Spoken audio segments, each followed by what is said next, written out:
สวัสดีค่ะท่านผู้ชมเคมีพันทุกท่านนะคะวันนี้ร้านเคมีพันของเรานะคะก็จะมาสาธิตหรือว่าสอนวิธีการทำครีมนวดบำรุงผมนั่นเองนะคะ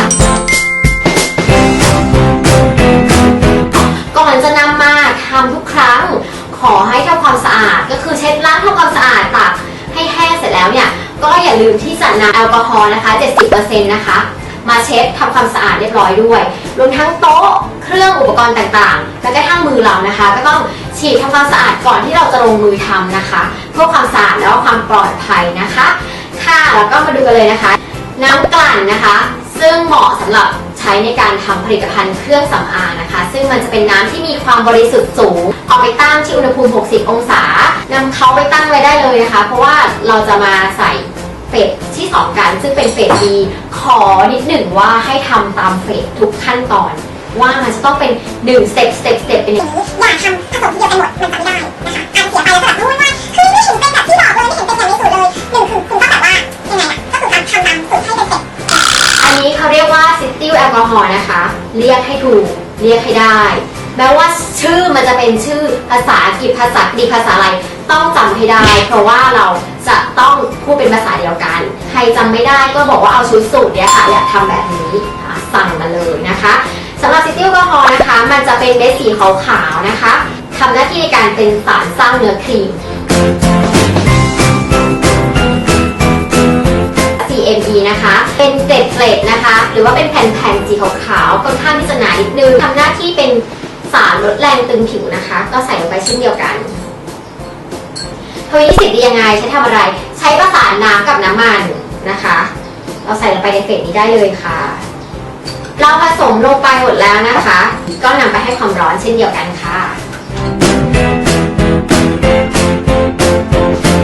นำเขานะคะไปให้ความร้อนนะคะพร้อมกับคนด้วยนะคะคนเขาให้เข้ากันนะคะ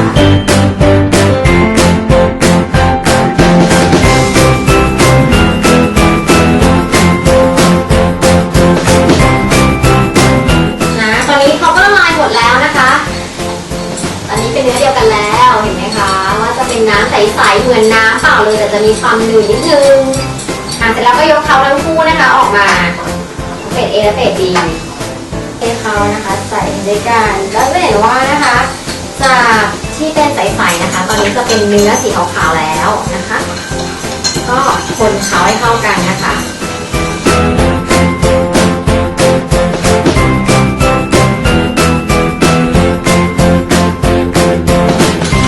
โอเคนะคะเมื่อเขายังตัวลงสักพักหนึ่งเนี่ยมันก็จะขึ้นเป็นเนื้อ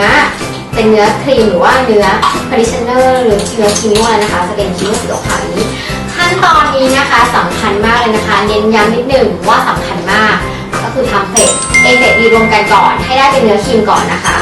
คือเราจะได้ไงว่าเราใส่เฟส C แล้วก็คือมันก็จะขึ้นเป็นเนื้อแล้วนะคะจากนั้นเราก็จะใส่เฟส C กันจะมี Rubicon Ultra Care นะคะนี่นะคะจะเป็นเนื้อสีใสหนืดมากนะคะถ้ามันเนี่ยจะช่วยในการบำรุงเส้นผมแล้วก็ทำให้ผมของเรานะคะสวยงามมีน้ำหนักนะคะต่อมานะคะก็จะเป็นซิตริกแอซิดนะคะก็จะช่วยในการเป็นสารทำความสะอาดนะคะแล้วก็จะเป็นตัวปรับประจุด้วยนะเป็นบอยดอกแอลนะคะเป็นสารกันเสียนะคะก็เทเขารวมกันลงไปเลย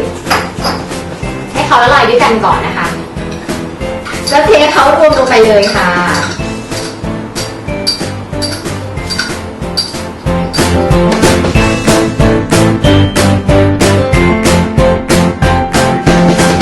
สำหรับสีและกลิ่นนะคะก็เลือกได้ตามสบาย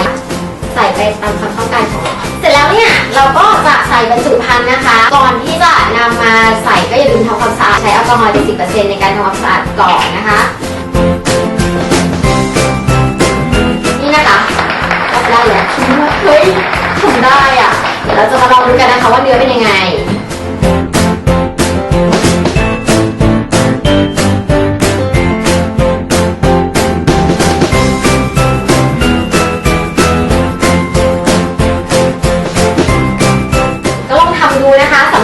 สนใจก็สามารถติดต่อสั่งซื้อกันเข้ามาได้เลยนะคะแล้วก็